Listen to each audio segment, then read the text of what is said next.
வரவேற்கிறோம் அன்பு நண்பர்களே. இது நம்பர் 1 யா. ஒவ்வொரு காலகட்டத்திலும் தமிழ் சினிமால கோலோச்சின நாயகர்கள் யார் யார் அப்படின்றத திரும்பி பார்த்துட்டு இருக்கோம். இதுவரைக்கும் 80களுக்கு முன்னர் வரை என்ன நடந்தது அப்படின்றத பார்த்திருக்கோம். இன்னைக்கு நாம பார்க்க போறது 1980கள்ல தமிழ் சினிமாவை ஆட்சி செய்தது யார், 80கள்ல அறிமுகமாகி 80கள்ல தொடர்ந்து நடிச்சு மக்கள் மத்தியில நீங்காத இடம் பிடிச்சது யார் அப்படின்றதான் பார்க்க போறோம்.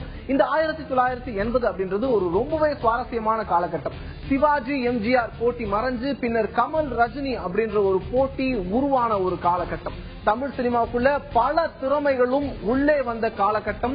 பல திறமைகளால் தமிழ் சினிமா தடதெடுத்த காலகட்டம். இதை தாண்டி இன்னைக்கு நம்ம லெஜண்ட்ஸ் கொண்டாடுற எல்லாருமே இந்த 1980கள்ல தான் அறிமுகமாயிருப்பாங்க. இல்ல அந்த 1980கள்ல தங்களுடைய வலுவான தடத்தை பதிச்சிருப்பாங்க. அப்படி இன்னைக்கு நம்ம பேச போறது 1980கள்ல அபிமான நடிகரா மக்கள் யார கொண்டாடினாங்க அப்படின்ற தலைப்புல பேசிருக்கோம். நம்மோட இணைஞ்சு பேசுறதுக்காக பிரபல நடிகர், ஒரு கலை குடும்ப வாரிசு வாசு விக்ரம் அவர்களை வரவேற்கிறோம். எப்படி சார் இருக்கீங்க?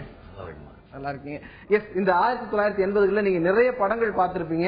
அந்த காலகட்டத்தில் உள்ள வந்தவங்களோட நீங்க பின்னர் நிறைய படங்கள்ல பணிபுரிஞ்சிருக்கீங்க. அந்த அனுபவங்கள் தான் நீங்க பேச போறோம். இதுல மக்கள் இந்த அபிமான நடிகர்கள் அப்படின்னு நிறைய பேரை சூஸ் பண்ணாங்க. இதுல பிரதானமா இருந்தவங்க யார் யார் அப்படின்றத முதல்ல பார்த்துட்டு அவங்கள குறித்த தகவல்களை பேசலாம். 1980களில் பிரதானமா இருந்ததா, பெரிய அளவுல மக்கள்கிட்ட பேசப்பட்டதா, மக்கள் கருதும் நடிகர்கள் யார் யார் அப்படின்றத பார்க்கலாம். அதுல பாத்தீங்க அப்படின்னா முதன்மையானவர் அப்படின்னா சூப்பர் ஸ்டார் ரஜினிகாந்த் அவர்களையும் உலக நாயகன் கமலஹாசனையும் சொல்லியிருந்தாங்க. இதே போல விஜயகாந்த் அவர்களுக்கும் பெரிய இடம் இருந்துச்சு. இந்த 3 பேருக்கும் பாத்தீங்க அப்படின்னா மக்களிடையே அதிக செல்வாக்கு இருந்தது. அதே போல இந்த 1980ல ஆதிக்கம் செலுத்தியவர்கள்ல கலை குடும்ப வாரிசு நடிகர்கள் அப்படின்னா பிரபுவுக்கும் கார்த்திக்கும் ஒரு பெரிய இடம் இருந்தது. இதே போல இவர்கள் எல்லாருக்கும் போட்டியா அந்த இடத்துல நடிச்சிட்டு இருந்த ஒருத்தர் மோகன். இந்த 6 பேருக்கும் பெரிய அளவுல மக்கள் தங்களுடைய ஆதரவுகளை கொடுத்திருந்தாங்க. இதுல யாருக்கு எந்த அளவுக்கு ஆதரவு, யாருக்கும் பெரிய அளவுல போட்டி இருந்தது அப்படின்றதெல்லாம் பேச போறோம். இது மட்டும் இல்லாம பாத்தீங்க அப்படின்னா சத்யராஜ், அர்ஜுன் போன்ற பிரபலமான நடிகர்களும் இந்த காலகட்டத்தில் தான் அறிமுகமாகி தங்களுடைய அடையாளங்களை தமிழ் சினிமால பதிச்சாங்க. சோ இதுல I would like to start with மோகன் சார். மோகன் பாத்தீங்க அப்படின்னா சத்தமே இல்லாம ரஜினி மாதிரி ஒரு பெரிய ஸ்டார் ஆதிக்கம் செலுத்திட்டு இருந்த நேரத்துல, கமல் மாதிரி அவர் முழு திறமையும் வெளிப்படுத்தி சத்யா மாதிரி படங்கள் நடிச்சிட்டு இருந்த காலகட்டத்துல மோகன் அசாதாரணமா பல வெற்றிகளை ஈட்டிட்டு இருந்தாரு. பெரிய அளவுல ரசிகர்கள் கூட்டத்தையும் பிடிச்சு வச்சிருந்தார். சோ இவர் மக்களுடைய அபிமானமா பார்க்கப்படுறதுக்கான காரணம் என்ன? ஒரு இயல்பாவே நல்ல ஒரு நடிகர். எப்படி சொல்றதுன்னா ரொம்ப யதார்த்தமான நடிகர். எனக்கு ரொம்ப பிடிக்கும் மோகன் sir. Very good artist. And முக்கியமா பாட்டு சீன் வர்றது பாத்தீங்கன்னா ரொம்ப நுணுக்கமா பாத்தீங்கன்னா லிப் மூமெண்ட் ரொம்ப அருமையா கொடுத்திருப்பாரு அவர் மோகன் சார். அது ரொம்ப ஸ்பெஷல். அதுல பாட்டு பூரா பாத்தீங்கன்னா அந்த லிப் மூமெண்ட் அவ்வளவு பெர்ஃபெக்ட்டா இருக்கும். ரசிகர்கள் அவர் ஈர்த்தாரா? ரசிகர்களை விட ரசிகர்கள் ஈர்த்தாரா? ரசிகர்கள் கூட தான் இன்னைக்கு மோகனுக்கு அதிகமா இருக்கும் அப்படின்னு பேசிருக்கு. என்ன நிறைய லவ் சப்ஜெக்ட்ஸ் தான் பண்ணாரு அவரு இந்த காலகட்டங்கள்ல. ரொம்ப நல்லா குட் ஆர்டிஸ்ட். இதே போல அடுத்த இடத்துல இருக்கவங்களை பார்த்தோம்னா மோகனுக்கு அப்புறமா பிரபுவும் கார்த்திக் 2 பேருமே வாரிசு நடிகர்கள் தான். அந்த காலகட்டத்தில் அவங்க மேல பெரிய அளவுல கிரேஸ் இருந்துச்சு. ரசிகர்கள் பெரிய அளவுல ரசிச்சாங்க. அக்னி நட்சத்திரம் மாதிரியான படங்கள் 1980களில் தான் வந்தது. அந்த படத்துல பாத்தீங்கன்னா 2 பேருமே கூட்டணியில கலக்கிருப்பாங்க. அவங்களுக்கு மக்கள் மத்தியில எந்த அளவுக்கு செல்வாக்கு இருந்தது? ரொம்ப பெரிய மக்கள் மத்தியில 2 பேருமே சரிசமமாக பேசப்பட்டவர்கள். இந்த பக்கம் சிவாஜி சார் பையன், இந்த பக்கம் கார்த்திக் சார், முத்துராமன் சார் பையன். இந்த 2 பேருமே அவங்க அப்பாவை ஃபாலோ பண்ணாம அவங்க தனித்தா பண்ணாங்க. சில ஃபாலோ பண்ணுவாங்க சில பேர். இவங்க அந்த ஃபாலோ இல்லாம இவங்களா தனித்தமா அடிக்க ஆரம்பிச்சாங்க. 2 பேருமே நோ டவுட் பியூட்டிஃபுல் ஆர்டிஸ்ட். அது அக்னி நட்சத்திரம் பார்த்தாலே தெரியும். போட்டு அடிச்சிருப்பாங்க ஒரு ஃபிலிம்லயும். மிகப்பெரிய சக்சஸ் காரணமே 2 பேரும் மிகப்பெரிய நடிகர் இருந்தாங்க. அதனாலதான் கண்டிப்பா 2 பேரும் அந்த சாயல் இல்லாம நடிச்சாங்க அப்படின்னு சொன்னீங்க. இதே போல இந்த அபிமானம் அப்படின்றது நடிப்பு, சிறந்த நடிப்பை தாண்டி மக்கள்கிட்ட அபிமானம் அப்படின்ற ஒரு கேள்வியை தான் வச்சிருந்தோம். சிறந்த நடிகருக்கு இன்னொரு கொஸ்டின் கேட்டிருந்தோம். மாஸ் அப்படின்னும் போது விஜயகாந்த், ரஜினிகாந்த், கமலஹாசன் இந்த 3 பேர்கள் இருந்தது. இவங்களுடைய மாசுக்கு என்ன காரணம்? ஒவ்வொருத்தவங்களை பத்தியும் கொஞ்சம் தனித்தனியா சுவாரஸ்யமான தகவலை நீங்க பார்த்து ரசிச்சு. விஜயகாந்த் அண்ணன் எடுத்துக்கிட்டீங்கன்னா அவருக்கு பிஎன்சியில் பெரிய மாஸ் இருக்கு நிச்சயமா, no doubt is a mass hero தான். அதே மாதிரி அவருடைய படங்களும் அப்படிதான், ஆக்ஷன் ஹீரோ. ஆக்ஷன்னால நம்ம ஜனங்களுக்கு ரொம்ப பிடிச்ச விஷயம் அது. அண்ட் அவர் படம் ரசித்து சொன்னீங்கன்னா நிறைய சொல்லிட்டே போகலாம். ஊமை வழிகள்லாம் வந்து பிரமாதமான படம். அவர் வைதையை காத்திருந்தால், வைதையை காத்திருந்தால் அப்படியே ஆக்ஷன் மாறி வேற மாதிரி இன்னொரு பிளேவரும் காட்டியிருப்பாரு. இன்னொன்னு என்ன, எம்ஜிஆர் மாதிரி, முத்துராமன் மாதிரி அழகான ஹீரோக்கள் கலரா இருக்கணும், அப்படி இருக்கணும் அப்படின்ற மாதிரி ஒரு ஸ்ட்ரக்சர் இருந்தது. அது விஜயகாந்த் மாதிரியான நடிகர்கள் உள்ள வரும்போது உடைக்கிறாங்க. அவங்களும் ஒரு பெரிய அபிமானத்துக்கான கூட்டத்தை பெற முடிஞ்சது. அது எப்படி பாக்குறீங்க? ரசிகர்கள் வந்து இந்த மாதிரி விஷயத்தெல்லாம் அழகு இல்லைன்னு சொல்ல முடியாது. அவர் கலர் வேணா கற்பா அழகு இருந்தது, அது இல்லைன்னு மறுக்க முடியாது. அந்த மேன்லினஸ் இருந்தது அவர்கிட்ட. அதான் அந்த மாப், அவருக்குன்னு ஒரு மாப் இருக்கு. இது இவங்க எல்லாத்தையும் தாண்டி பாத்தீங்க அப்படின்னா அபிமானம் அப்படின்னும் போது போட்டி போட்டுக்கிட்டது வந்து ரஜினிகாந்தும் கமலஹாசனும் தான். இவங்களுக்கு கூட பாத்தீங்க அப்படின்னா திரையில வந்து பெரிய அளவுல போட்டி இல்ல, ஆனா அவங்களுக்குள்ள நட்பு ரீதியா. ஆனா வெளியில ரசிகர்கள் வட்டத்துல பெரிய அடிதடிலாம் நடந்திருக்கு. அவங்க ஒரே தேதியில படத்தை ரிலீஸ் பண்ணா சண்டை அப்படின்ற மாதிரி விஷயங்கள்லாம் நடந்திருக்கு. சோ இந்த ரெண்டு பேர்ல யார் அபிமானத்தை வென்றிருப்பாங்க அப்படின்னு நீங்க நினைக்கிறீங்க? உங்களோட பார்வை. நான் என்ன நீங்க கேட்கறத விட பப்ளிக் சொன்னது இருக்குல்ல, அதுதான் பார்க்க போறோம். அதுக்கு முன்னாடி நீங்க அப்படின்னா என்னோட கருத்து நோ டவுட் இருந்துச்சு. கமல் சார் வந்து மிகப்பெரிய நடிகர், உலக நாயகன், அதை நம்ம மறுக்கவே முடியாது. மாஸ் கேட்டகரி, சத்யா மாதிரி படங்கள் அவரும் பண்ணிருக்காரு. சோ நாயகன் மாதிரி ஒரு படம் பண்ணிருக்காரு. 80ல மட்டுமல்ல, இன்று வரை ரஜினி சார் தான். நீ வெறும் 80ல போட்டிருக்கீங்க குறிப்பா. என்னை பொறுத்தளவு 80ல இருந்து இன்று வரை பெரிய பாஸ் நம்பர் 1 வந்து ரஜினி சார் தான். சரி, அப்படியே ஒரு சதவீதம் அடிப்படையில் போவோம். மக்களுடைய வாக்குகள் நம்ம சதவீதமா தான் பார்க்க போறோம். சோ சதவீதம் அடிப்படையில் அப்படின்னா ரஜினி அவர்களுக்கு எத்தனை சதவீதம் கொடுப்பீங்க, கமல் அவர்களுக்கு எத்தனை சதவீதம் கொடுப்பீங்க, அடுத்தடுத்து எத்தனை சதவீதம் வந்திருக்கும்னு நினைக்கிறீங்க? உங்களுடைய எதிர்பார்ப்பு, மக்கள் என்ன சொல்லியிருப்பாங்கன்ற எதிர்பார்ப்பு. எனக்கு ஐடியா அது இல்லை.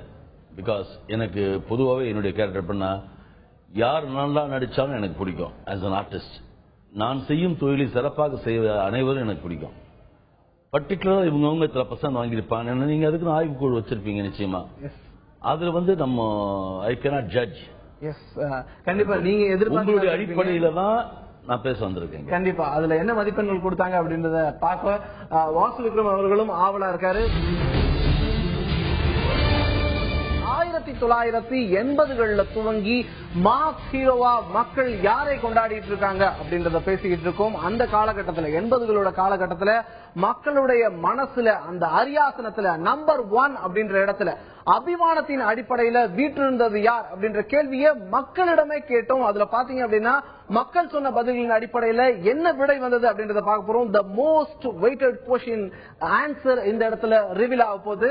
யாருக்கு என்ன சதவீதம்? தமிழ் சினிமாவுடைய 1980களில் பிரபலமா விளங்கிய நடிகர் யார், மக்களுடைய அபிமான அந்த நாயகன் யார் அப்படின்ற கேள்விக்கு சூப்பர் ஸ்டார் ரஜினிகாந்த் அப்படின்னு 46% பேர் சொல்லியிருக்காங்க. ரஜினி எங்களுடைய ஃபேவரட் ஆக்டர் அப்படின்னு 46% பேர் சொல்லியிருக்காங்க. கமலஹாசன் எங்களுடைய அபிமான நட்சத்திரம் அப்படின்ட்டு 35% பேர் சொல்லியிருக்காங்க. கிட்டத்தட்ட 11% வித்தியாசம் இருக்கு. அதே போல பாத்தீங்க அப்படின்னா விஜயகாந்த் அப்படின்னு 6% பேர் சொல்லியிருக்காங்க. அபிமானத்தின் அடிப்படையில் விஜயகாந்த் அவர்களுக்கு 6% வாக்குகள் பதிவாயிருக்கு. பிரபு, மோகன், கார்த்திக் அவங்களுக்கு பாத்தீங்க அப்படின்னா சம அளவுல தான் வாக்குகள் பதிவாயிருக்கு. 3%. 3 பேத்துக்குமே தலா 3% வாக்குகள் பதிவாயிருக்கு. 2% பேர் பிற நடிகர்கள் அப்படின்னு சொல்லியிருக்காங்க. அந்த பிற நடிகர்கள்ல சத்யராஜ், அர்ஜுன் உள்ளிட்ட நடிகர்கள் இருக்காங்க. சோ இந்த மாஸ் பெர்சன்டேஜ் 46 நீங்க சொன்னீங்க, சந்தேகமே இல்லாம ரஜினிகாந்த் அவர்கள் வர அதிக வாய்ப்பு இருக்கு அப்படின்ட்டு 46% பேர் சூப்பர் ஸ்டார் தான் எங்களுடைய அபிமானம் அப்படின்னு சொல்லியிருக்காங்க. இந்த அபிமானத்தை அவர் எப்படி பெற முடிஞ்சது? என்னென்ன படங்கள் வந்து இந்த அபிமானத்தை அவருக்கு தேடி கொடுத்தது? முதல்ல நல்ல கேள்வி கேட்டீங்க, நல்ல அருமையான கேள்வி அது. எதனால இவ்வளவு பிரபலமாகச்சு, எதனால அவர் இன்னைக்கு வரைக்கும் நம்பர் 1 இருக்காருன்னா, இப்ப என்ன கேட்டீங்களா ஒரு கேள்வி, யார் சிறந்த நடிகர்னு நான் சொன்ன மக்களை பார்த்து கேட்க வேண்டிய கேள்வி அது. அவங்க பர்சன்டேஜ் தான் நம்ம பேசுறோம் இன்னைக்கு சொன்னா. இதே கேள்வி ரஜினி சார்கிட்டே நேரா போய் கேட்டீங்கன்னா, நீங்க நல்ல நடிகரா, நீங்க பெரிய நடிகரா, கமலஹாசன் சார் பெரிய நடிகரானா ரஜினி என்னுடைய பதில் என்னவாக இருக்குன்னா கமல் தான் நல்ல நடிகர்னு அவரே சொல்வார். இந்த யதார்த்தம் இது பிரபலமான நடிகர் அப்படின்றத மக்கள் எனக்கு புரியல. இல்ல இல்ல இதுக்கு என்ன எதுக்கு சொல்ல வரேன்னா, ஏன் அவர் இருக்கார் மாப் ஹீரோவான்றதுக்கு ரீசன் சொல்ல வரேன். இந்த யதார்த்த மனசு, இந்த எளிமை, ஒன்ஸ் என்னாச்சு இதே மாதிரி ஒரு சென்சஸ் எடுத்தாங்க யாருக்கு அதிகமான ஃபேன்ஸ் அசோசியேஷன் இருக்குன்னு. அமிதாப் சாருக்கும் ரஜினி சாருக்கும் போட்டி. அதுல பாத்தீங்கன்னா ரஜினி சார் தான் நம்பர் 1 பிளேஸ் இருந்தாரு, நம்பர் 2nd பிளேஸ் தான் அமிதாப் பச்சன் இருந்தாரு. அதுக்கு ரஜினி சார் பேட்டி கேட்கறாங்க, இந்த மாதிரி நீங்க வந்திருக்கீங்க நம்பர் 1. அவர் சொல்றாரு, நான் வெறும் மன்னர்னா, நான் கிங்னா, அமிதாப் சார் வந்து கிங் ஆஃப் ஆல் கிங்ஸ், மன்னருக்கெல்லாம் மன்னர்னார். என் நிலையிலும் எந்த நிலையிலுமே அவர் தடுமாறாம ஒரு இயல்பான இயற்கையான அவர் இருக்கிற ஒரு விளைவுதான். அதாவது எல்லா மதங்கள்லயுமே அது சொல்லியிருக்கு, நீ உயர உயர உன்னை தாழ்த்திக் கொள்ளு, அது தன்னை இன்னும் மேல் மேல உயிர் கொண்டு போகும். அதான் வானத்தை தாண்டி போயிட்டே இருக்கலாம் அவருடைய எண்ணம், அவருடைய மனது, அது மாசு கரிஷ்மாவே எப்பவுமே அப்படிதான். அது இதுல எந்த படங்களுக்கு அப்புறமா வந்து இன்னும் வெறித்தனமான ரசிகர் கூட்டம் அப்படின்னு கிடைச்சது? 80களில் பாத்தீங்கன்னா 80களோட துவக்கத்திலே பில்லா மாதிரியான படங்கள் வந்துருச்சு. எந்த படத்துக்கு அப்புறமா நீங்க அந்த காலகட்டத்தில் இருந்திருப்பீங்க, ஒரு ரசிகரா நிறைய படங்கள் பார்த்திருப்பீங்க, எந்த படத்துக்கு அப்புறமா ரஜினிக்கு இப்படி ஒரு வெறித்தனமான கூட்டம் அப்படின்றது பின்னாடி சேர்ந்தது?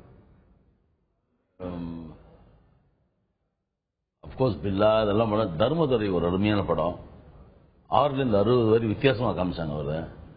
பட் மாபா ஆனதெல்லாம் வந்து தேவர் பிரதேஷ் படம் ஒன்று பண்ணியிருப்பாரு சார் ரஜினி, தாய் மீது சத்தியம் ஒன்று. அது அப்படியே அவரு டப்பு டப்பு டப்புனது ஃபாலே கிடையாது இருக்கு. வளர்ச்சி வந்து சில ஒரு படம் ஓடும், ஒரு படம் ஓடாது, ஒரு அப்படியே ஹீரோக்கு. இவருக்கு அப்படி இல்ல, காலகட்டத்தில் பாத்தீங்கன்னா அந்த மாசு பிடிக்கிற மாதிரியான படங்கள் கமலஹாசனுமே கூட பண்ணியிருந்தாரு. சகலகலா வல்லவன் படம் வந்து அந்த நேரத்தில் படம். அந்த சமயத்துல இந்த பாட்டு தான் போடுவாங்க எல்லா இதுலயும். இருந்தாலும் இவ்வளவு பெரிய மாஸ் கிரௌட ஒரு நடிகர் அப்படின்ற ரீதியில கமலஹாசனால கட்டி பிடிக்க முடிஞ்சதாலும் கூட இவ்வளவு பெரிய மாஸ் கிரௌட அபிமானம் அப்படின்ற அடிப்படையில கமலஹாசன் நெருங்க இந்த ஒரு 11% வித்தியாசம் இருக்கிறதுக்கு என்ன காரணம் உணர்றீங்க? இதுக்கு நம்ம காரணமே சொல்ல முடியாது.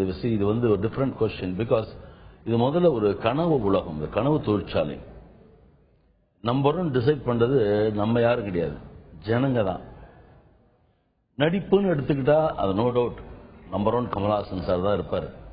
அவரை தாண்டி நடிக்கக்கூடிய நடி என்னை பொறுத்தவரை இந்தியாவிலே இல்லை, உலக நாயகன் பேர் கொடுத்துருக்காங்க. உண்மையிலேயே உலக அளவுக்கு நடிகர்களுக்கு சமமாக நடிக்கக்கூடியவர் கமலஹாசன் சார்.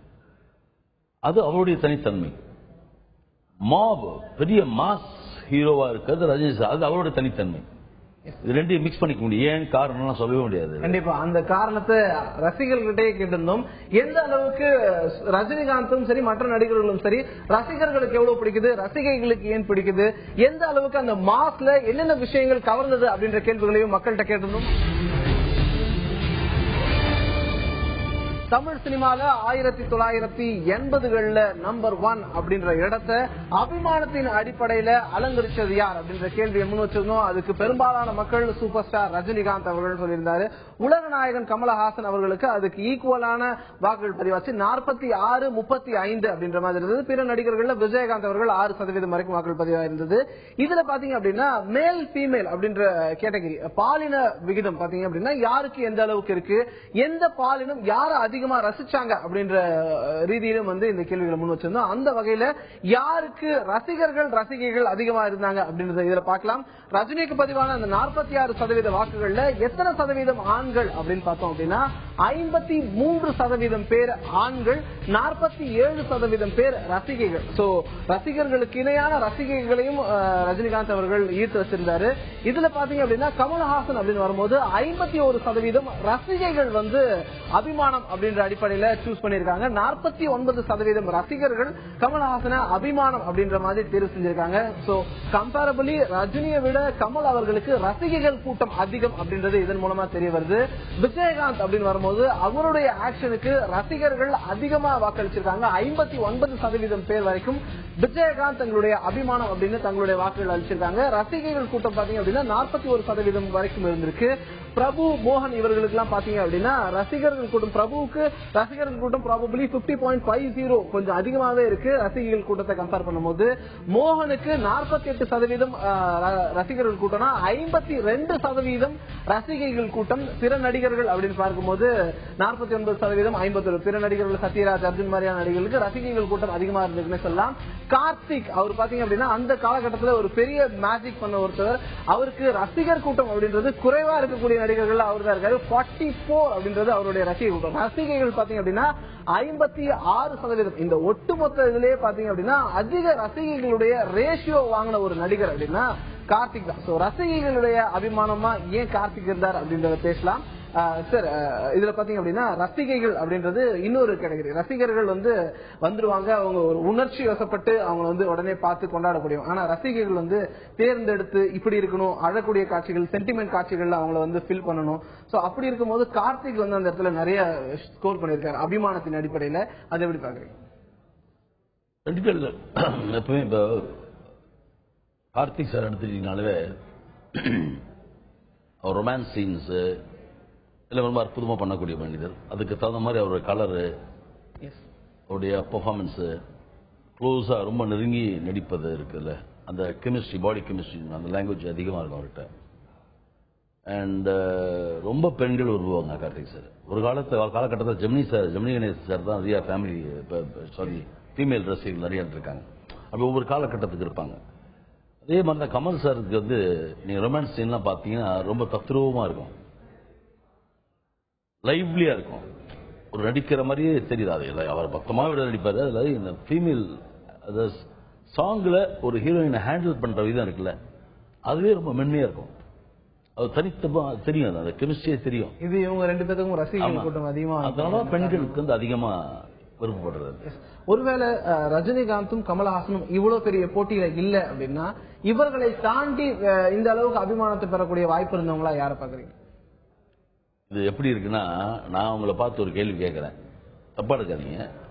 இதுக்கு உங்களால பதில் எப்படி சொல்ல முடியாதோ அப்படி சொல்ல முடியாத விஷயம். மக்கள் தீர்ப்பே மகேசன் தீர்ப்பு.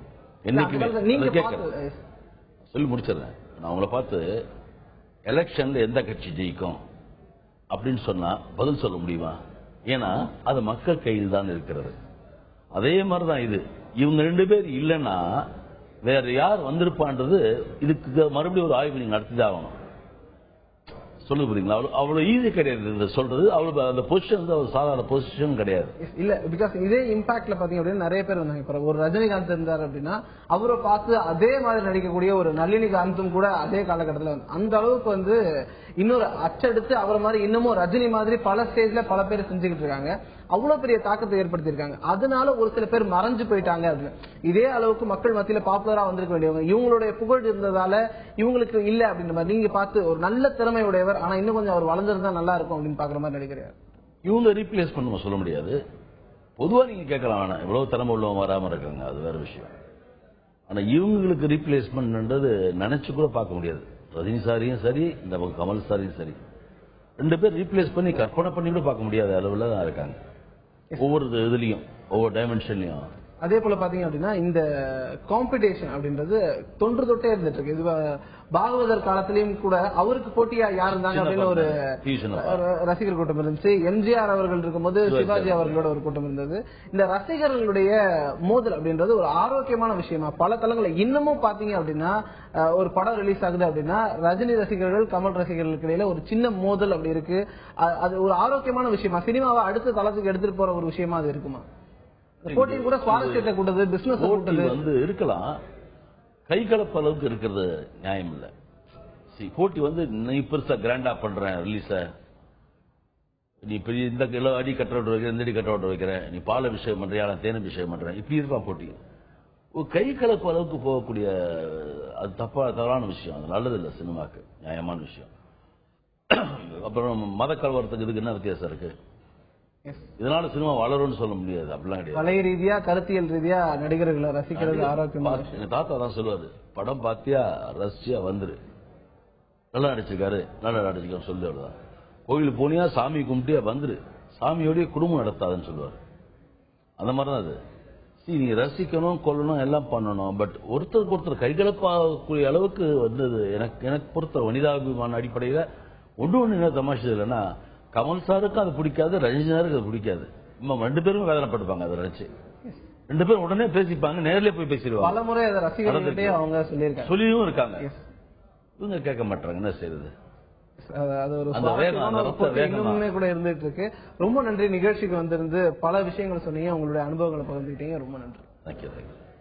1980களில் அபிமானம் பெற்ற நடிகராக இருந்தது யார் அப்படின்ற கேள்வி கேட்டிருந்தோம். பல உண்மைகள் நமக்கு தெரிய வந்தது. இதே போல பாத்தீங்க அப்படின்னா மிகச்சிறந்த நடிகரா 1980ல கோலோற்றினது யார், யார் யாருக்கு எந்த அளவுக்கு நடிப்புல ஸ்கோப் இருந்தது அப்படின்ற கேள்விகள் கேட்டிருந்தோம். அதற்கான விடை என்ன அப்படின்றதுதான் நாளைக்கு நம்ம பார்க்க இருக்கோம். தொடர்ந்து இணைந்திருக்கோம் தந்தி தொலைக்காட்சி.